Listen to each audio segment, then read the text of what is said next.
Nós vamos permitir nessa noite que a Bíblia responda uma questão milenar. Se Deus é bom, por que existe o mal? Se Deus é bom, por que criancinhas sofrem? Se Deus é bom porque tanta fofoca, tanta inveja, tantas lágrimas, tanto suor? Se Deus é bom, por que o mundo virou a porcaria que está hoje, em outras palavras? Nós vamos ver dentro da palavra do Senhor que Deus não é ocupado pelos problemas desse mundo. Deus não é ocupado pelos seus problemas e pelos meus problemas. Pelo contrário, nós vamos ver que Ele é a solução para a sua vida e para a minha vida. Nós vamos começar lendo um texto que está em Apocalipse, o capítulo 12. Nós vamos ler vários versículos bíblicos.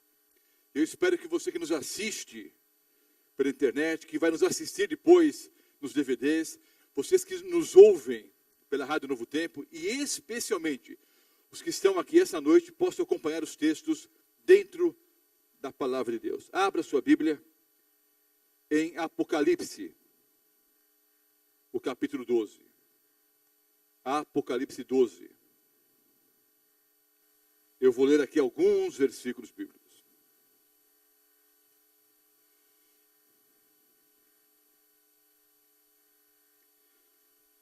O nosso livro principal de estudos nas próximas noites, como já foi ontem à noite, é o livro do Apocalipse. Mas vamos ler aqui alguns versículos.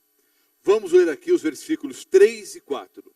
Apocalipse 12, os versículos 3 e 4.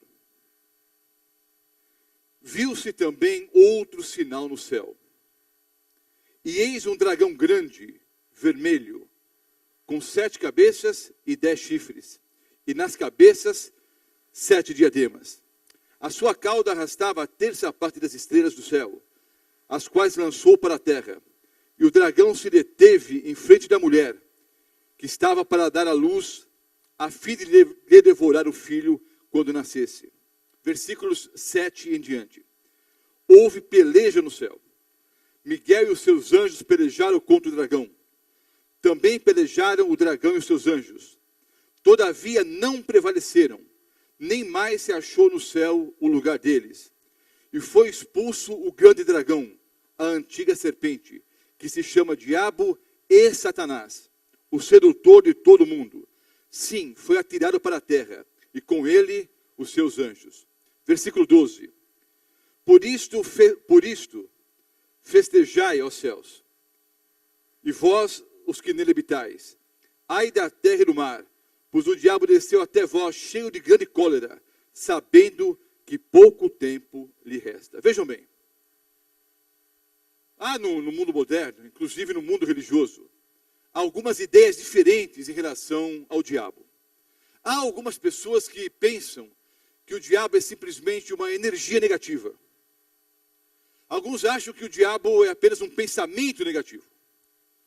Outros acham que quando você pratica um ato errôneo, a esse ato errôneo nós deveríamos dar o nome de diabo. Mas a Bíblia ensina, queridos, que o diabo é um ser real, é uma pessoa. A Bíblia mostra, e nós lemos aqui em Apocalipse 12, que nós estamos no palco de um grande conflito entre o bem e o mal. Não é que há uma energia negativa de um lado, uma energia positiva do outro, não. A Bíblia afirma que há uma guerra entre duas pessoas. Entre Deus e o diabo. Entre o diabo e Deus. E que, por incrível que pareça, esse grande conflito começou no céu. E do céu veio parar aqui nesse planeta. Notem, o diabo é um ser real, segundo a palavra de Deus. Eu não sou muito de assistir televisão, não. Assisto de vez em quando. Gosto mais de esportes, para ser bem sincero. Mas em uma dessas noites, aí zapeando os canais, já há um bom tempo atrás, eu mudando, né, os canais, aí a cada 5 segundos, é praticamente impossível assistir televisão ao meu lado, porque eu mudo, a cada 5 ou 10 segundos eu mudo o canal. Eu zapeando ali, né, de um canal para outro, eu parei num programa de televisão. E nesse programa de entrevistas, um senhor estava sendo entrevistado. Eu não vou dizer o nome dele por uma questão ética. Mas eu fiquei pasmo, porque sendo ele um líder religioso, a uma certa altura ele disse, o diabo não existe. E o diabo não existe, o diabo não existe, o diabo não existe. E pode ser até a opinião dele, e eu respeito a opinião. Há pessoas que, inclusive, são meus amigos, que não creem sequer que Deus exista. Que Deus existe. Há pessoas que não creem na Bíblia, e eu respeito o ponto de vista de cada um deles. Agora, eu fiquei mais assustado quando ele disse, a uma certa altura, que em nenhum lugar a Bíblia fala sobre o diabo. Que o diabo é uma invenção das igrejas para assustar as pessoas. Há duas hipóteses plausíveis. Ou esse homem é mal informado ou é mentiroso. Eu creio que mal informado não é. Porque não é possível que um líder religioso não tenha lido a Bíblia pelo menos uma vez de capa a capa. O fato é o seguinte, queridos. Muitas pessoas pensam que o diabo sequer existe. Agora vejam só. Se nós estamos no palco de um grande conflito entre o bem e o mal, e a Bíblia afirma que estamos no palco desse grande conflito, e nós sequer acreditamos que o inimigo existe, como é que nós vamos nos preparar para o combate? Como é que nós vamos estar preparados para a luta contra o inimigo, se nós estamos tranquilos, até imaginando ou pensando e afirmando que o inimigo sequer existe? O diabo é um ser inteligente, queridos. E ele inventou uma série de mentiras. Aliás, ele é o pai da mentira, né? João 8, 44. Ali o Senhor Jesus disse que o diabo é o pai da mentira. Então, para o Senhor Jesus, que também afirmou que viu o diabo caído do céu como um relâmpago, ou seja, para o Senhor Jesus, o diabo é um ser real, e Apocalipse 12 diz que houve uma batalha no céu, que Miguel é um dos nomes para o Senhor Jesus. Miguel pelejou contra o dragão, que é a antiga serpente, o diabo, Satanás. Houve uma guerra real no céu, e o diabo do céu foi expulso. E o Senhor Jesus disse, eu vi o diabo cair do céu como um relâmpago. E com a cauda, eu disse na aula de ontem, que na tabelinha de conversão profética, cauda é igual a falso profeta. Mas como é que você aplica falso profeta aqui em Apocalipse 12? Na verdade, queridos, a cauda é um símbolo da mentira. Os répteis têm a sua força onde? Hein? O jacaré, o alligator, o calango. Os répteis têm a sua força onde? Na cauda. A cauda é aqui um símbolo da mentira. O diabo é o pai da mentira. João 8, 44. E ele jamais se firmou na verdade. E quando ele mente, ele fala do que ele é próprio. Porque ele é mentiroso e pai da mentira. E entre tantas mentiras que o diabo engendrou, entre tantas mentiras que o diabo inventou, talvez a mais brilhante de todas foi essa. A ideia de que ele não existe. Quem inventou a ideia de que ele não existe foi o próprio diabo. Foi uma estratégia fantástica do inimigo. Porque se ele conseguir convencer a você e a mim, se conseguir convencer as pessoas que ele mesmo não existe, as pessoas não estarão o quê? Preparadas para o combate. Jesus disse que o diabo não se firmou na verdade. João 17 diz o que mesmo? Alguns sabem de cor e salteado. Santifica-os na verdade. A tua palavra é a verdade. A única forma, queridos, de estarmos preparados, alicerçados, munidos para esse grande combate entre o bem e o mal, é a palavra de Deus. Nós temos que estar alicerçados no assim diz o Senhor. Notem, os textos que nós lemos afirmam que houve uma guerra no céu. E o diabo de lá foi expulso. Ele não foi expulso aqui para a terra, queridos. Deus não disse, sai daqui e vai para a terra. Não. Ele foi expulso do céu. E saiu vagando, procurando um lugar que lhe desse abrigo. Infelizmente, nós vamos ver daqui a pouquinho, que os nossos primeiros pais abriram as portas desse planeta. E aí o mal entrou, o mal se estabeleceu aqui nesse mundo. O último versículo que eu li aqui, do capítulo 12, é o 12. Por isso festejai os céus, e vós, os que nele habitais. Ai da terra e do mar, pois o diabo desceu até vós cheio de grande cólera, sabendo que pouco tempo lhe resta. O inimigo está irado. Irado contra Deus, irado contra você, irado contra mim. Nós vamos ver numa outra aula, talvez daqui uma semana e meia, que há aqui em Apocalipse 12, 4 guerras. E nós vamos estudar aqui as 4 batalhas, não é? Em ordem cronológica. Mas só para adiantar alguma coisa, em Apocalipse 12, nós vemos que há uma guerra no céu, o diabo contra o Senhor Jesus. Depois uma segunda guerra aqui na terra. De novo o diabo contra o Senhor Jesus. Uma terceira guerra também aqui na terra. O diabo agora contra o povo de Deus. Já que ele não conseguiu vencer Jesus no céu e na terra, agora ele vai combater quem ele mais ama, quem o Senhor Jesus mais ama, o seu povo.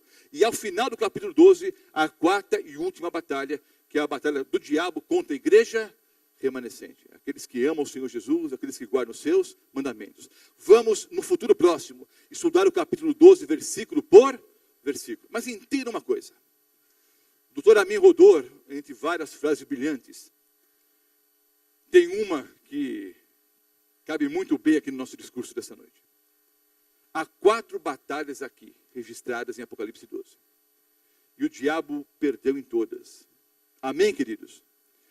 Aí o doutor Amin Rodor diz que o diabo é um colecionador de derrotas. Amém? Ele é um especialista em ser derrotado. Ele só apanha. Apanhou no céu, apanhou aqui na terra e continua apanhando. Como ele não pode contra o Senhor Jesus, ele vai fazer o quê? Tentar destruir a sua vida e a minha vida. Mas se você e eu estivermos alicerçados no assim diz o Senhor, alicerçados na sua palavra, nós também seremos o quê?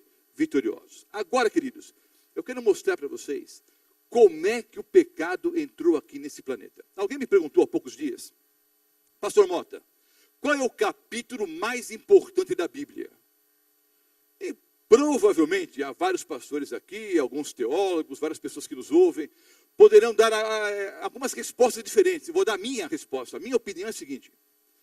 Na minha visão, os 3 capítulos mais importantes da Bíblia são Gênesis, o capítulo 1, Gênesis, o capítulo 2 e Gênesis, o capítulo 3. Porque nos 3 primeiros capítulos da Bíblia, né, no livro das origens, no livro do Gênesis, nós encontramos a criação, nós encontramos, não é, a criação do homem, nós encontramos a queda do homem, como o pecado entrou nesse planeta, e também o que? O plano da salvação. A bem da verdade, queridos, todos os outros capítulos da Bíblia, todos os outros livros da Bíblia, nada mais são do que o quê? A extensão, não é, a consequência de Gênesis, os capítulos 1, 2 e 3. É simplesmente o desenvolvimento do tema apresentado nos 3 primeiros capítulos. Vamos abrir a Bíblia, então, no livro das origens, o livro de Gênesis. Abra sua Bíblia. Não vou ler, obviamente, os 3 capítulos. Faça isso em casa. Como lição de casa, como tarefa para hoje à noite ou amanhã. Leia os 3 primeiros capítulos do livro do Gênesis. Eu vou ler aqui apenas alguns versículos bíblicos. Notem, nós adventistas do 7º dia, e não apenas nós adventistas, vários outros cristãos cremos que os 11 primeiros capítulos do Gênesis são história, com H maiúsculo, com H gigantesco. Porque alguns cristãos creem que os primeiros 11 capítulos do Gênesis são alegóricos, são fictícios, são simbólicos. Nós não. Nós, adventistas do 7º dia, e não apenas nós, insisto. Vários outros cristãos cremos que todo o livro do Gênesis é um livro que? Histórico. Inclusive os 11 primeiros capítulos. Nós encontramos nas primeiras palavras a história da criação desse planeta. Eu sou um criacionista. Eu creio, queridos, que há um Deus todo-poderoso, criador de todas as coisas. E o tema de hoje não é criacionismo versus evolucionismo. Mas há tanta discussão em relação a esse tema, nós poderíamos fazer um seminário de 40 ou 50 noites só sobre o tema. Se você entrar na internet, há centenas, há milhares de sites que tratam do tema. Alguns defendendo o evolucionismo, outros defendendo o criacionismo. Eu sou um criacionista. Eu creio que existe um Deus criador de todas as coisas, porque eu creio que essa é a ideia mais lógica, é a mais racional. Até um livro interessante, não é? Entre vários outros. Não tenho fé suficiente para ser um ateu. Eu não tenho fé suficiente para ser um ateu. Preciso muito mais fé para ser um ateu. Eu preciso muito mais fé para ser um evolucionista do que para ser um criacionista. Vou mencionar apenas 2 fatos aqui. Há centenas ou milhares de provas aqui. apenas duas ideias aqui que me vêm à mente agora. A primeira delas, a ciência ensina, e o faz com razão, que vida só pode vir de vida. Está certo o raciocínio da ciência? Sim ou não? Vida só pode vir de vida. Só um ser vivo pode dar origem a outro ser vivo. Certo ou errado? Certo. A Bíblia afirma que um ser vivo, Deus, criou todas as coisas. Então a Bíblia não contradiz a ciência. Agora vejam só, o que diz o evolucionismo? Era uma vez, há milhões e milhões de anos atrás, quando algo sem vida gerou a vida. É a ciência contra a própria ciência. Há milhões e milhões de anos atrás, algo sem vida, simplesmente o quê? Explodiu e virou a vida. Entre várias leis que regem o universo, há a lei da entropia, especialmente para esse planeta aqui, não é? Tudo tende a piorar, tudo tende a degenerar-se. É a lei da entropia. As coisas estão piorando a cada dia. É uma lei da ciência. É uma lei válida ou não, queridos, no mundo de pecado que nós vivemos. A qualidade do ar está melhorando ou piorando? A vida, na maior parte das pessoas, dos seres vivos do planeta, os animais, as plantas, a vida está piorando ou melhorando? Está piorando a cada dia. É a lei da entropia. Tudo tende a degenerar-se, tudo tende a piorar. E é uma lei válida num mundo de pecado que nós vivemos. Mas diz a ciência, era uma vez, há milhões e milhões de anos atrás, que as coisas do quê? Melhoravam. Há um fato interessante, queridos. Nós temos um Deus vivo. Amém? A ciência tem um outro Deus, o tempo. Tudo que eles não sabem e não podem explicar, eles põem a culpa em quem? No tempo. Mas como é que foi isso? Aí foram milhões e milhões de anos. Olha, como é que um peixe resolveu criar asas? Não é? Antes de criar asas, o peixe criou patinhas, não é? Saiu para dar uma volta na terra, depois ele achou que devia voar, né? O peixe virou um réptil, aí o réptil virou o quê? Uma ave. Aí você pergunta para o cientista, como é que foi isso? Ah, você é cristão? Eu sou cristão. Ah, você é muito ignorante. Eu vou explicar para você. Isso foram milhões e milhões de anos. Tá, mas aí como é que... Não, mas isso foram milhões e milhões de anos. Eu gosto de pescar. Um bom tempo atrás, eu fui até a região de Palmital, ali perto de Cândido Mota, Assis, ali no açude, para pegar tuvira. Tuvira é um peixinho que nós usamos como, né, como isca viva para pescar, especialmente o dourado. Aí fui com o tio da minha esposa pescar a tal da tuvira, né? Bater rede ali, né? Bater peneira né, para pegar umas tuvirinhas. Tem tuvira grande. Nós queríamos algumas médias assim para pescar dourado. Tinha chovido muito a semana toda. Quando chegamos ali, o nível ali do riozinho e do açude ali ao lado estava muito, muito alto.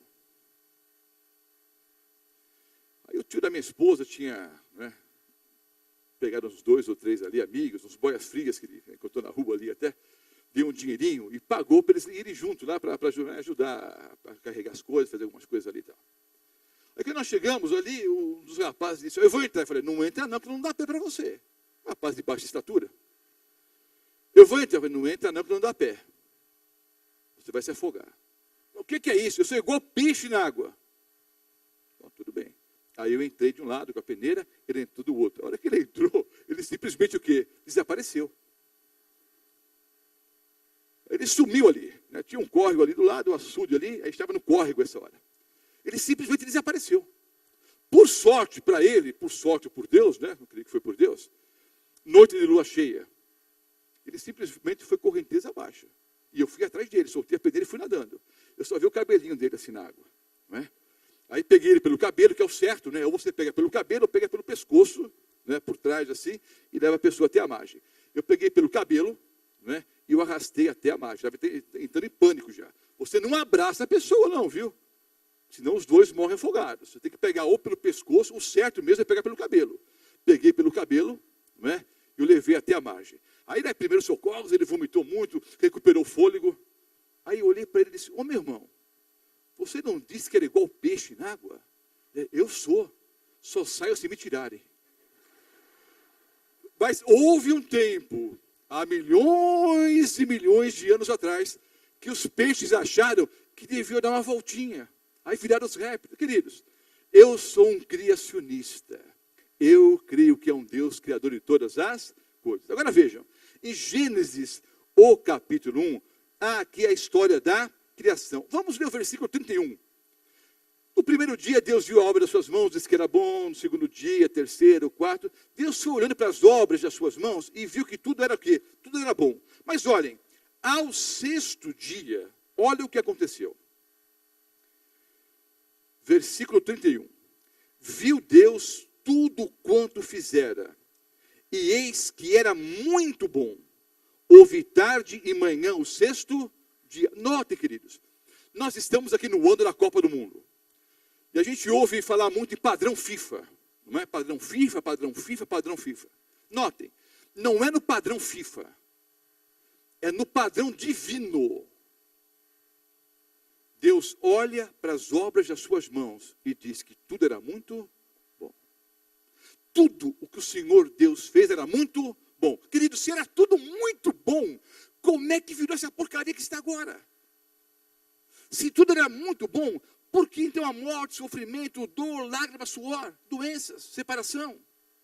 A Bíblia explica. Vamos continuar lendo aqui agora o capítulo 2. Eu vou ler os versículos 7, 8 e 9. Então formou o Senhor Deus ao homem do pó da terra. Ele soprou nas narinas o fôlego de vida. E o homem passou a ser alma vivente. Amanhã à noite, queridos. Pastor, o tema especial não é o Apocalipse? É o Apocalipse.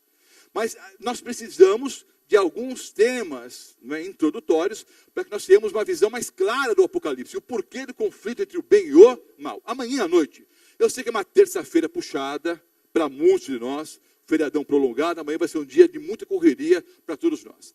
Mas amanhã à noite, eu vou apresentar aqui uma das palestras mais importantes de todo o seminário. Você não deveria perder.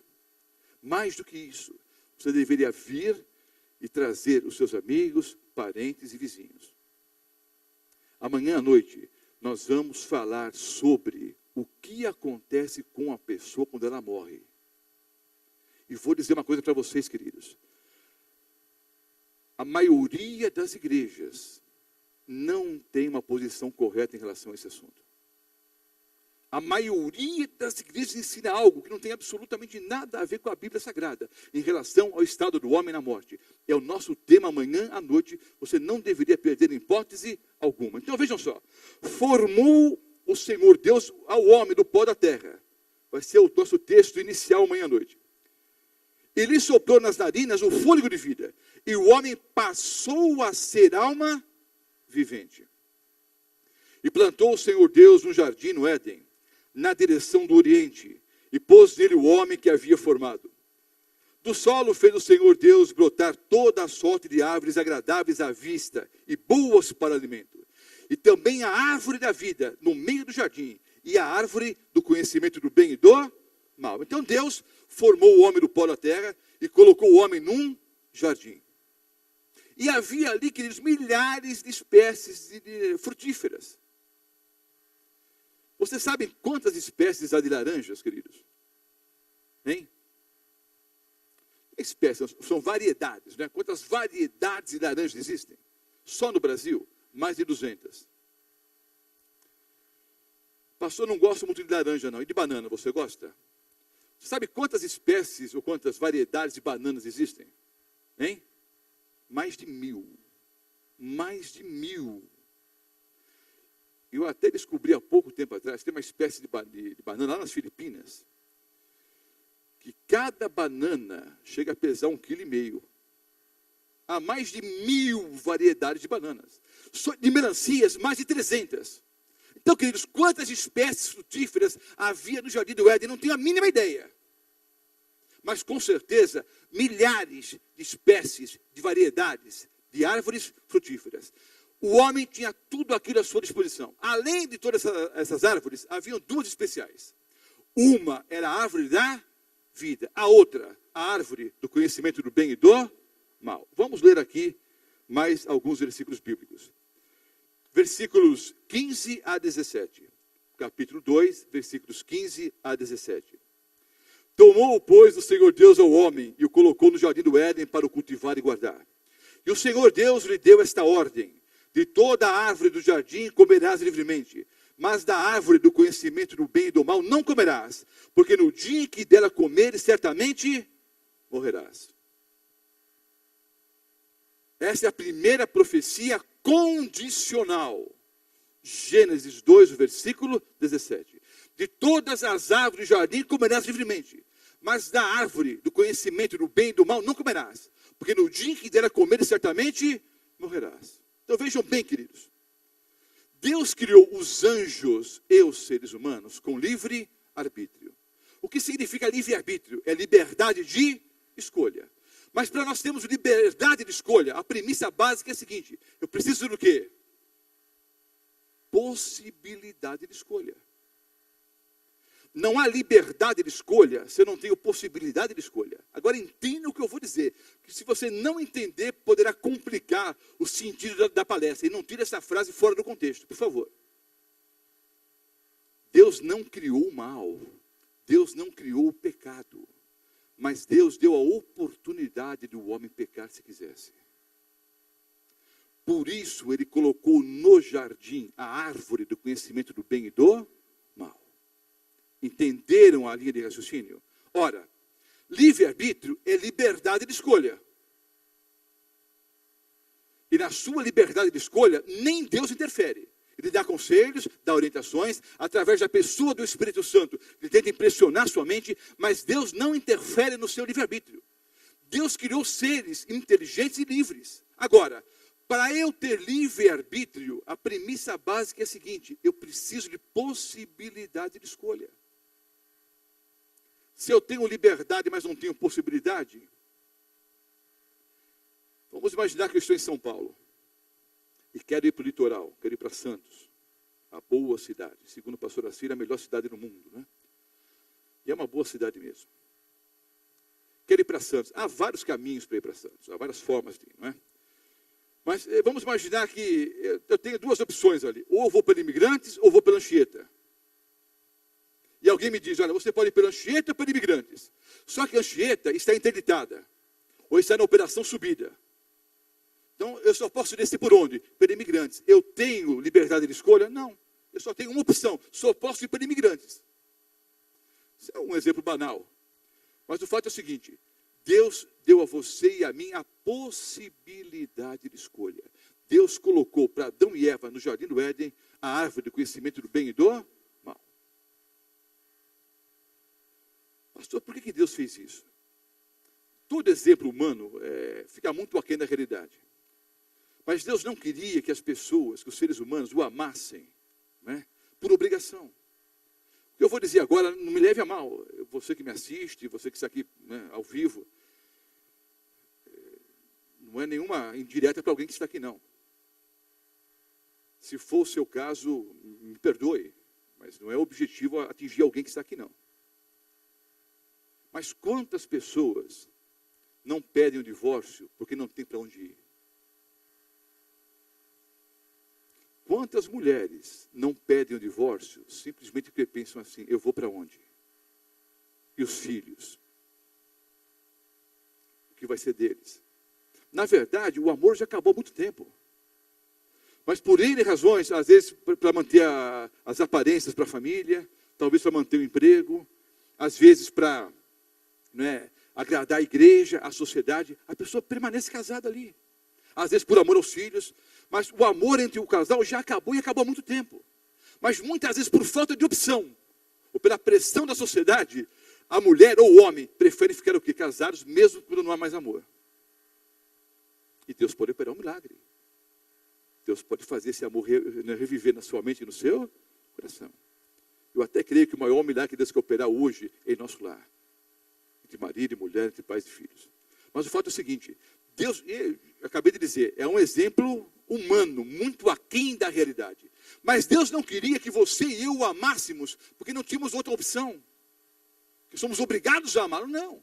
Ele nos deu o que? A liberdade. Deu livre arbítrio para Adão e Eva. Vamos ver o que eles fizeram com o livre-arbítrio. Vamos ler agora o capítulo 3. E aqui eu vou ler praticamente todos os versículos, ou até o versículo 18. Gênesis 3, os versículos 1 em diante. Mas a serpente, mais sagaz que todos os animais selváticos que o Senhor Deus tinha feito, disse à mulher: é assim que Deus disse: não comereis de toda a árvore do jardim? Respondeu a mulher: do fruto das árvores do jardim podemos comer, mas do fruto da árvore que está no meio do jardim, disse Deus, dele não comereis, nem tocareis nele, para que não morrais. Então a serpente disse à mulher: é certo que não morrereis. Porque Deus sabe que no dia em que dele comerdes, se vos abrirão os olhos, e como Deus, sereis conhecedores do bem e do mal. Vendo a mulher que a árvore era boa para se comer, agradável aos olhos e árvore desejável para dar entendimento, tomou-lhe do fruto e comeu, e deu também ao marido, e ele comeu. Abriram-se então os olhos de ambos, e perceberam que estavam nus, cozeram folhas de figueira, e fizeram cintas para si. Vejam bem, queridos. Originalmente, a serpente falava sim ou não? É claro que não. É claro que não. Amanhã à noite eu voltarei a esse assunto, mas já vou adiantar alguma coisa. E talvez não fosse bom fazê-lo, porque há várias pessoas que estão aqui, que são de várias denominações diferentes. E é possível que com a frase que eu vou dizer agora, alguns fiquem chateados. Até se levantem e vão embora. Talvez você que nos assiste agora vai desligar aí a internet. Mas notem, aqui em Gênesis capítulo 3, nós temos o relato da primeira sessão espírita do planeta Terra, dirigida pela mesma pessoa que dirige todas as outras, o diabo. Vou fazer um desafio a você. Você pode até ficar bravo comigo, mas volta amanhã. Eu vou provar dentro da Bíblia que quando a pessoa morre, ela morre mesmo.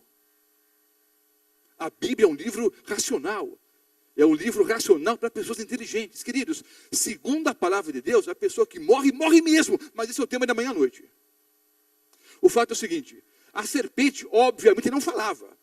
Mas houve uma possessão demoníaca. O demônio tomou posse da serpente. E estava ali, na árvore do conhecimento do bem e do mal. Comendo do fruto, inclusive. Aí Eva passa por ali e o diabo começa a bater papo com Eva. Tudo bem? Tudo mais ou menos. Ela ficou surpresa. O que está acontecendo? A serpente falando. Olha, Deus não disse que de todas as árvores do jardim vocês podem comer livremente? Deus disse que podemos comer de todas as árvores do jardim, menos da árvore do conhecimento do bem e do mal. Porque Deus disse que no dia que dela comermos, certamente o quê? Morreremos. Aí a serpente, o diabo por trás da serpente disse: é certo que não morrereis. Porque se vos abrirão os olhos, e como Deus, sereis conhecedores do bem e do mal. Agora veja a situação. A serpente, comendo do fruto, não apenas não tinha morrido, mas estava o quê? Falando. Através, da visão, Eva foi tentada. Aliás, o diabo continua tentando através dos sentidos, Visão, o paladar, o tato, a audição. Eva vê ali a serpente comendo no fruto, e não apenas não morreu, mas estava o quê? Falando. Agora eu pergunto, queridos, o diabo quando conversou com Eva, contou um monte de mentiras, sim ou não? Sim ou não? Não. Ele quase só falou verdades, mas no meio das verdades introduziu uma mentira. Deus não disse de todas as árvores do jardim comereis livremente? Disse ou não disse? Disse. Deus também disse, nós vamos ver daqui a pouquinho, que eles seriam conhecedores do bem e do mal. Deus não conhece o mal por experiência, mas Ele sabe o que é o mal. Se vos abrirão os olhos, vocês vão entender o que é o mal. Então o fato é o seguinte: o diabo contou um monte de verdades, no meio das verdades uma mentira. Certamente não morrereis.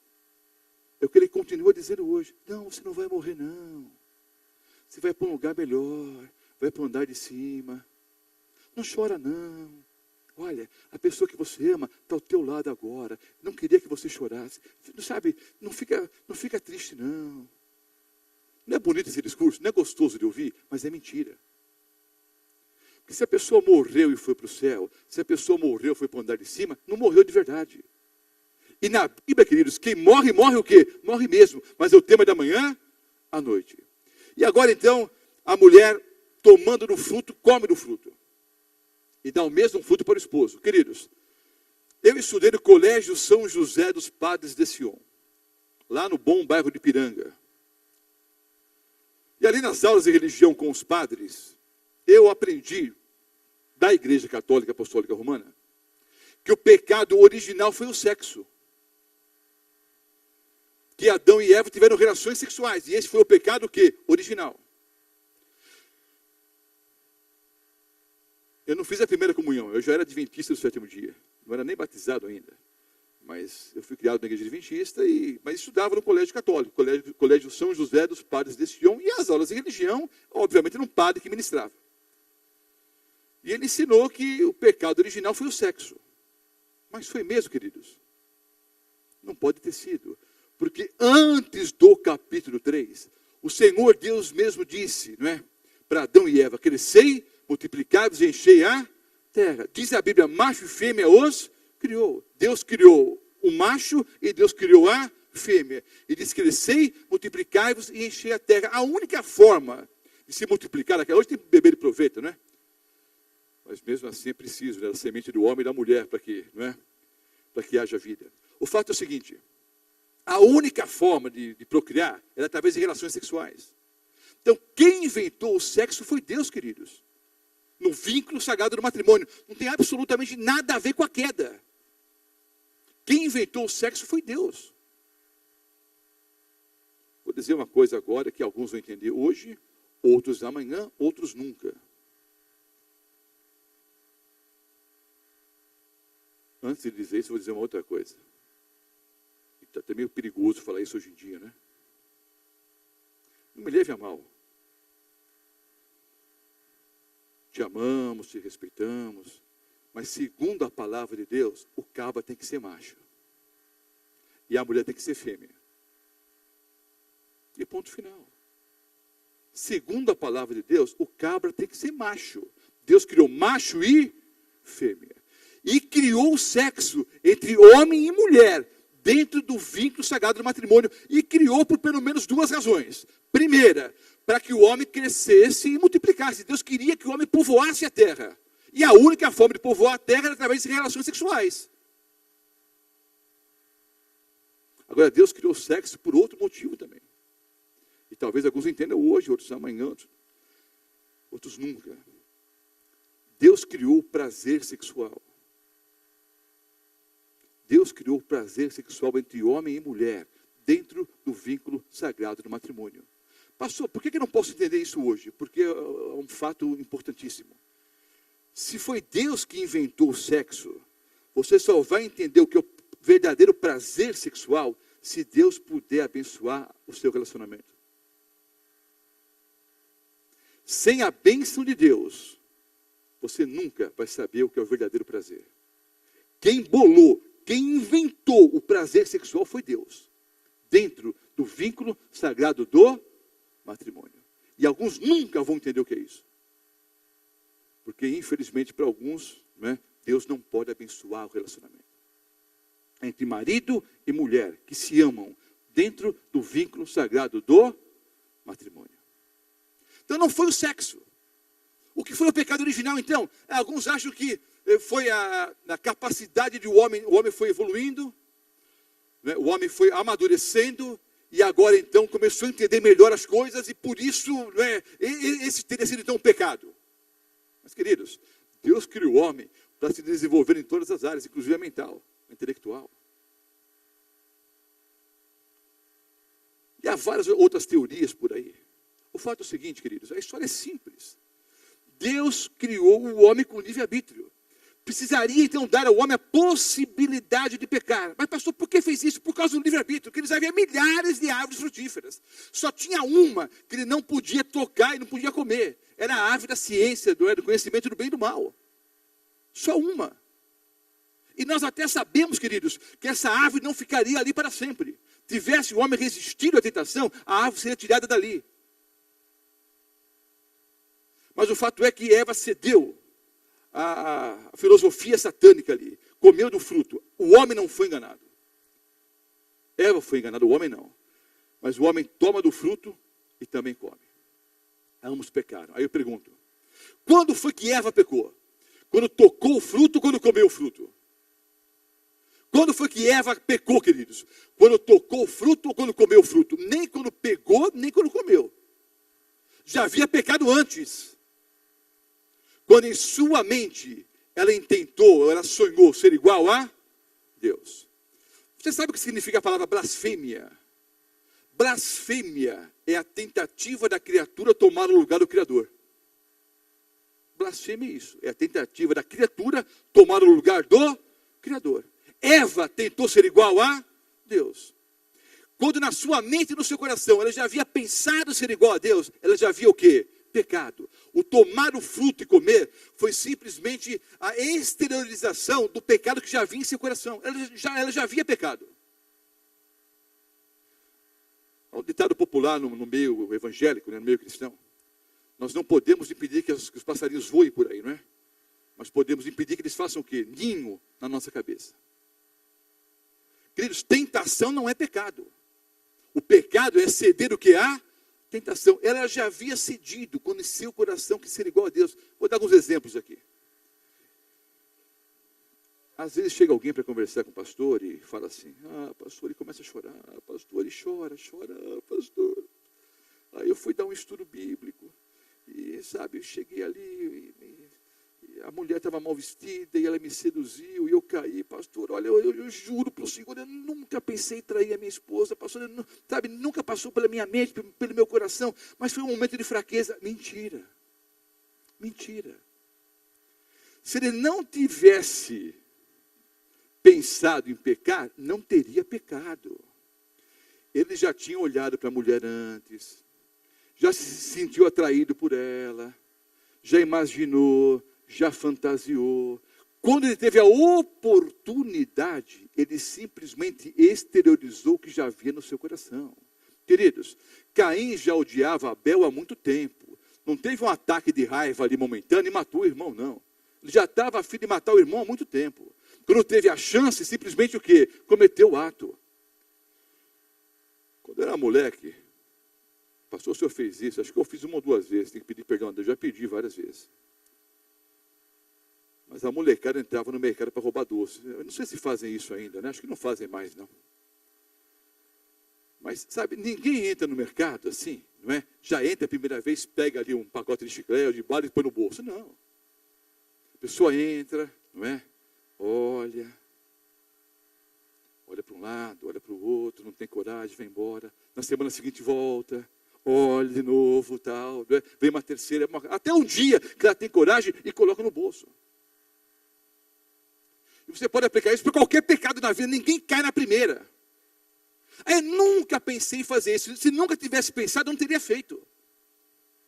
Já havia esse pecado na sua mente e no seu coração. Você só colocou para fora o pecado que você já acariciava em seu coração. Eva pecou, na verdade, quando quis ser igual a Deus. Aí deu do fruto para o esposo, e o esposo também comeu. Vamos continuar lendo aqui o texto bíblico, os versículos 8 em diante. Quando ouviram a voz do Senhor Deus, que andava no jardim pela viração do dia, esconderam-se da presença do Senhor Deus, o homem e sua mulher, por entre as árvores do jardim. E chamou o Senhor Deus ao homem e lhe perguntou, onde estás? Deus não sabia onde ele estava, é lógico que sabia. Esse é o primeiro apelo bíblico aqui, não é? Deus fazendo um apelo aqui para Adão e Eva. Onde estás? Ele respondeu, ouvi a tua voz no jardim, e porque estava nu, tive medo e me escondi.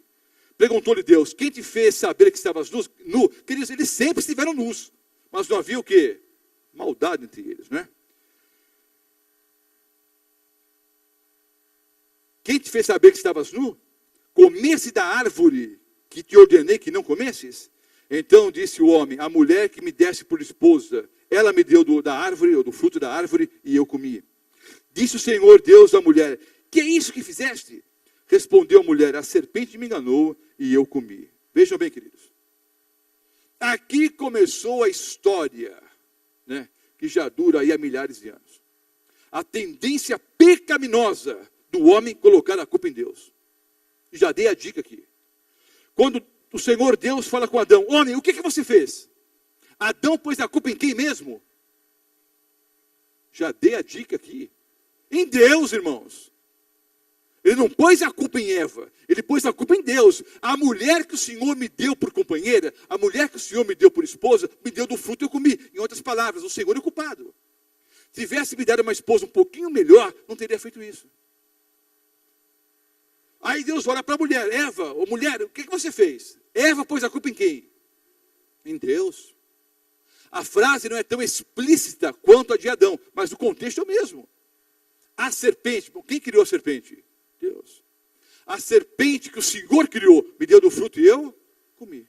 Em outras palavras, o Senhor é o culpado. E queridos, essa filosofia satânica permanece até os dias de hoje. Querem a prova? Em face a qualquer problema e dificuldade, qual é a primeira reação de nós que estamos aqui? Olhamos para o céu e dizemos o quê? Por que comigo, Senhor? Por que eu? Por que comigo? Muitos de nós, inclusive, crescemos assim. Inclusive, pasmem, até evangélicos, cujos pais dizem o seguinte: cuidado, Deus castiga. E castiga mesmo, nós vamos ver aqui no Apocalipse que Deus também castiga. Mas crescemos assim: cuidado, Deus está vendo. Cuidado, Deus castiga. Quando eu estudava nesse mesmo colégio, Colégio São José dos Padres de Sion, eu não era um aluno assim, não era muito bagunceiro não. Eu era briguento, mas bagunceiro não. Mas eu chegava em casa e a minha mãe sempre sabia o que eu tinha feito lá. Minha tia sabia. Aí às vezes minha mãe, às vezes minha tia diziam assim: foi o anjinho que contou. Eu chegava em casa e o anjinho contou, o anjinho contou. Eu tinha uma bronca desse anjo. Aí eu descobri que meu vizinho, Antônio Nelson, nunca esqueci o nome dele. Talvez no dia dele, dessas transmissões aí, quem sabe eu encontro o Antônio Nelson. Eu voltava para casa a pé, ele voltava de carro. Chegava antes. E ele contava para minha mãe o que eu tinha feito. Até o dia que eu peguei ele na escola, dei uns tapas nele, aí acabou. Aí eu cheguei em casa: e aí, mãe, o anjinho falou alguma coisa hoje? Aí eu simplesmente calei a boca do anjinho, né? Mas o fato é o seguinte, queridos, nós crescemos assim: olha, o anjo está vendo, Deus castiga. Então crescemos nessa paranoia, nesse medo de Deus. Tem um maremoto, um terremoto, é tudo ação de Deus. Quer dizer, o homem destrói a natureza, o homem, né, comete vários erros e a culpa é de Deus. Para pensar um pouquinho. Não responda nada, fica tranquilo aí. Não precisa dizer nem sim, nem não. Não precisa menear a cabeça, fica quietinho aí. Não é uma pergunta filosófica, embora pareça filosófica, ela é bem prática. Para pensar um pouquinho. Os problemas que você enfrenta hoje se devem ao fato de que você pediu alguma coisa a Deus e Deus não atendeu, ou foi o contrário? Deus te mostrou o caminho correto. Você foi pelo caminho errado e hoje sofre as consequências. O próprio Senhor Deus diz: eis que eu coloco diante de vocês o caminho da vida e o caminho da morte. Esse vai para a vida, esse vai para a morte. Você escolha. Minha irmã, Deus não mostrou para a senhora, não responda não, fica quieta aí, só pensa. Deus não mostrou para a senhora que esse casamento não ia dar certo? Mostrou. A senhora foi até avisada, mas insistiu. Hoje sofre as consequências. Deus não mostrou para o senhor que aquele negócio não ia dar certo? Até tua esposa te avisou: cuidado, esse sócio é desonesto, essa pessoa não é de confiança. Você insistiu, quebrou a cara, hoje sofre as consequências. Mas você não foi advertido? Deus não mostrou para você, jovem, que aquele namorado não queria nada sério com você? Deus mostrou. Até os seus pais foram instrumentos de Deus, dizendo: olha, cuidado com esse rapaz, não quer nada sério com você. Hoje você sofre as consequências. Deus foi o culpado? Deus não mostrou para você, rapaz, que aquele amigo era mau amigo? Que a influência dele só ia ser negativa para a sua vida? Deus te mostrou. E a lista parece ser enorme aqui. O fato é o seguinte: Deus não é o culpado. Nós somos culpados pelas decisões erradas que tomamos. O inimigo, o diabo é culpado, os anjos maus são culpados, e especialmente nós somos culpados pelas decisões erradas que tomamos todos os dias. Agora, a primeira reação é colocar a culpa em Deus, não é? Por que comigo, Senhor? Por que comigo? Deus não é o culpado. Nós somos os culpados pelas decisões erradas que tomamos. Agora vejam, pelas decisões erradas de Adão e Eva, o que aconteceu? Vamos ler aqui.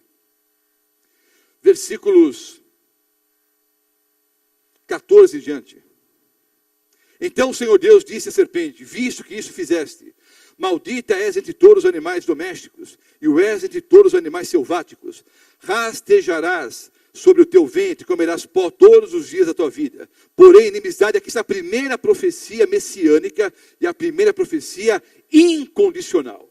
A primeira profecia condicional é Gênesis 2,17. A primeira profecia incondicional é a primeira profecia messiânica. E há 330 profecias messiânicas no Antigo Testamento. Todas as 330 profecias cumpriram o seu pé da letra. A primeira profecia está aqui. A profecia incondicional. Porém, inimizade entre ti e a mulher, entre a tua descendência, Jesus, o Messias, e o seu descendente, o Messias, te ferirá o quê? A cabeça. O Messias, o Senhor Jesus, feriria o diabo aonde? Na cabeça. E tu lhe ferirás o calcanhar.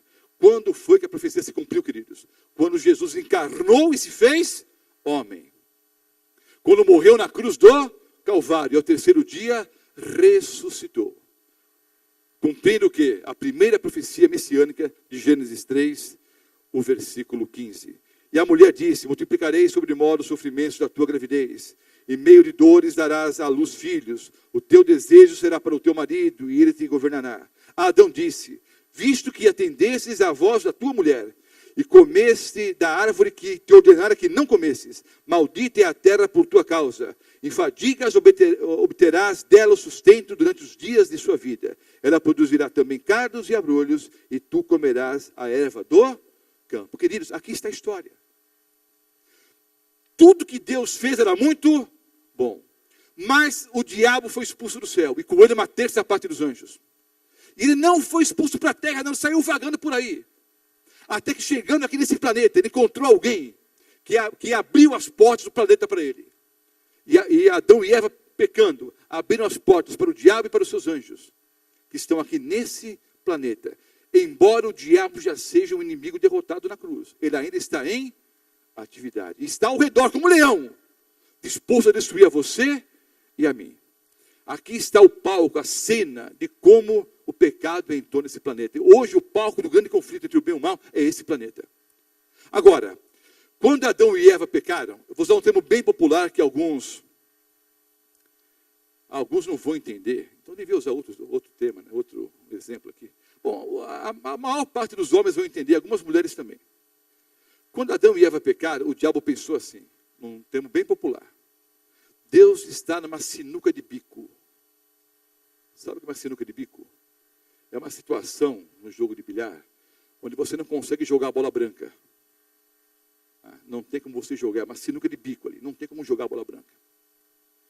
Porque o diabo pensou assim: bom, se o Senhor Deus fulminar Adão e Eva, eu provo para todo o universo que Deus é o quê? Tirano. Se por outro lado, ele não matar Adão e Eva, eu provo que ele é o quê? Que ele não é digno de confiança, porque prometeu uma coisa e fez outra. O que o diabo não sabia é que Deus tinha um plano. O plano da salvação, o plano da redenção. Pastor Mota, há uma pergunta que eu já fiz para vários pastores, já fiz para anciãos, é uma coisa que me incomoda há muito tempo. Já recebi boas respostas, mas eu não sei, eu tenho dúvidas ainda. Deus sabia que Adão e Eva iam pecar, sim ou não?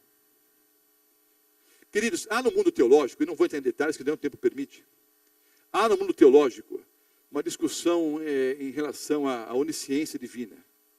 Tem um negócio de onisciência aberta, onisciência fechada. Eu não vou entrar em detalhes, que o negócio é complicado, é simples, mas o tempo não permite. O fato é o seguinte: alguns acham que Deus, conhecendo a sua natureza e a minha natureza, ele pode mais ou menos prever o que eu vou fazer amanhã. Há outros, como eu, que creem assim, que há 6.000 anos atrás, Deus sabia que o Roberto Mota ia estar nesse auditório aqui. Entenderam? É assim que eu creio. Que há milhares de anos atrás, Deus já sabia que eu estaria uma noite aqui pregando, essa noite, e sabia cada pessoa que estaria aqui hoje à noite. Eu creio assim. Bom, Pastor, se Deus tem essa onisciência, se Deus pode prever totalmente o futuro, e pode sim, a troco do que ele criou Adão e Eva? Aí vou usar 2 exemplos, obviamente humanos também, e ficam muito aquém da realidade, mas presta bem atenção.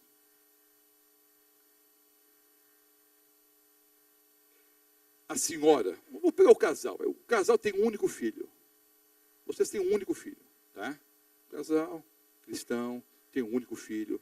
É um filho amoroso, é um filho carinhoso, é um filho bondoso, é um filho que faz a vontade dos pais. É orgulho para vocês. Mas vocês sonham em ter um segundo filho. Só que vocês sabem, com certeza absoluta, que por causa do segundo filho, o primeiro obrigatoriamente vai morrer. Vocês teriam um segundo filho? Entenderam a pergunta filosófica? Fica muito aquém da realidade, queridos, porque Jesus não é criatura. O Senhor Jesus é Deus conosco, é Deus eterno, é coeterno com o Pai. Mas só um exemplo humano. Você tem um único filho, mas sonha em ter um segundo. Mas você sabe com certeza absoluta que quando o segundo filho nascer, o primeiro vai ser obrigado a morrer. Você teria o segundo filho ou ficaria com o primeiro? Um outro exemplo para a senhora. Obviamente, se a senhora é casada, está grávida, e é uma gravidez de risco, eu penso que a maioria vai escolher arriscar, mas, né, a própria vida por amor à criancinha. Mas vamos imaginar a seguinte cena. A senhora não tem nenhum filho. E a senhora tem o sonho de ter um filho. E a senhora vai a um especialista, 2, 3, 4, há dezenas de especialistas. Todos eles afirmam sem nenhuma hipótese, sem uma mínima dúvida.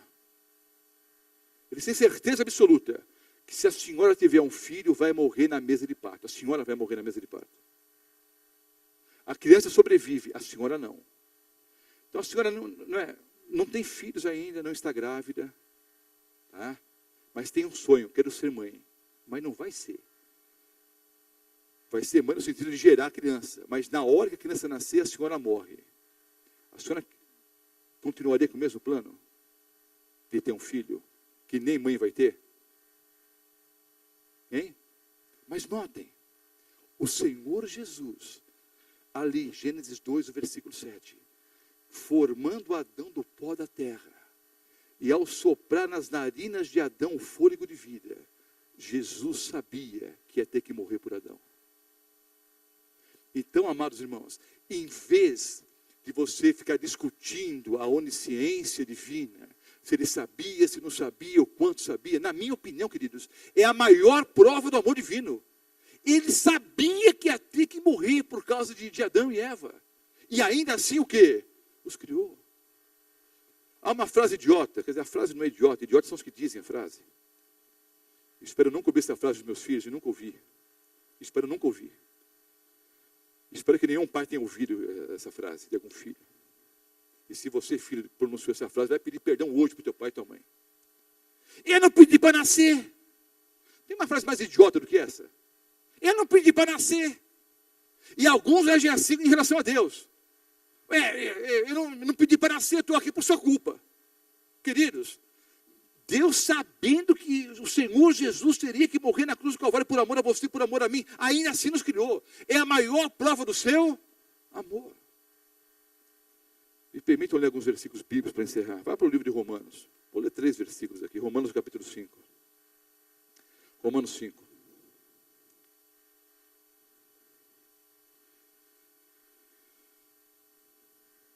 Vou ler o versículo 12 primeiro.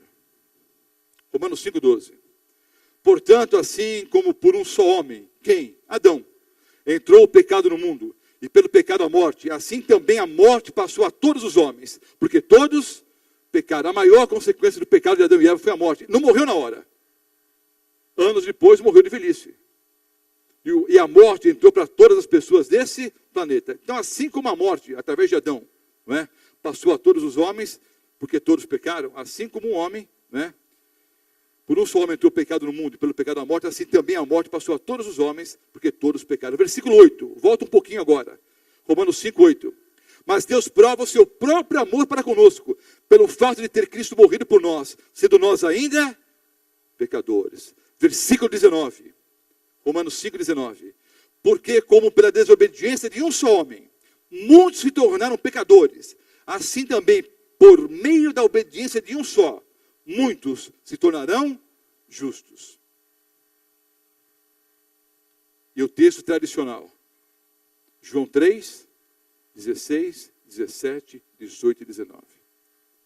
Porque Deus amou o mundo de tal maneira que deu seu único Filho, para que todo aquele que nele crê não pereça, mas tenha vida eterna.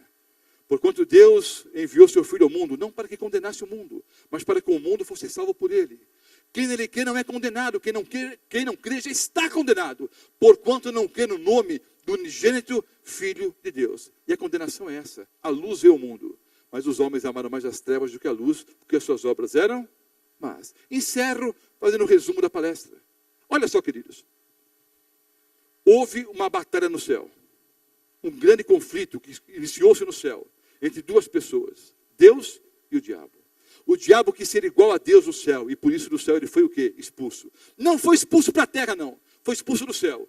Mas chegando aqui na terra, encontrou guarida. Porque nossos primeiros pais o quê? Pecaram. Aí começou as tragédias, a morte, sofrimento, lágrimas, suor, dor, separação. Mas Deus tinha um plano. O Senhor Jesus é o Cordeiro que foi morto quando mesmo? Desde a fundação ou antes da fundação do mundo. O plano da salvação, o plano da redenção. Deus não é ocupado por nada, queridos. Mais do que isso, mesmo sabendo que teria que morrer na cruz do Calvário, o Senhor Jesus criou a você, criou a mim. Qual vai ser a nossa resposta hoje à noite? Deus amou o mundo de tal maneira que deu seu único Filho, para que todo aquele que nele crê não pereça, mas tenha vida eterna. Deus enviou seu Filho ao mundo, não para condenar o mundo, mas para salvar o mundo. Quem nele crê não é condenado, quem não crê já está condenado. E a condenação é essa. A luz, quem é a luz, irmãos? O Senhor Jesus veio ao mundo, mas os homens amaram mais as trevas do que a luz, porque as suas obras eram más. Nós vamos estudar aqui nas próximas noites sobre o juízo. Eu vou explicar que há livros no céu, os livros vão ser abertos, o que é o juízo investigativo, o que é o juízo comprobatório, o que é o juízo executivo, tudo isso eu vou explicar. Mas vou encerrar de maneira bem simples, como o Senhor Jesus explicou aqui em João, o capítulo 3. No dia do juízo, Deus olha para cada um de nós, e nós vamos comparecer dentro do tribunal de Deus. E Deus vai simplesmente perguntar o seguinte: quem foi que você amou mais? Quem foi que você amou mais? Quem foi que você amou mais? Quem foi que você amou mais? Quem foi que você amou mais? Simples. A condenação é essa. Jesus, a luz veio ao mundo, mas os homens amaram mais as trevas do que a luz, porque suas obras eram más. Quem ama o Senhor Jesus sobre todas as coisas, recebe a vida eterna. Quem substitui, não é, esse amor por Cristo, por qualquer outra pessoa ou objeto, perde a vida eterna. Eu tenho que amar a Deus sobre todas as coisas. Buscar em primeiro lugar o seu reino e a sua justiça, e todas as outras coisas o serão o quê? Acrescentadas.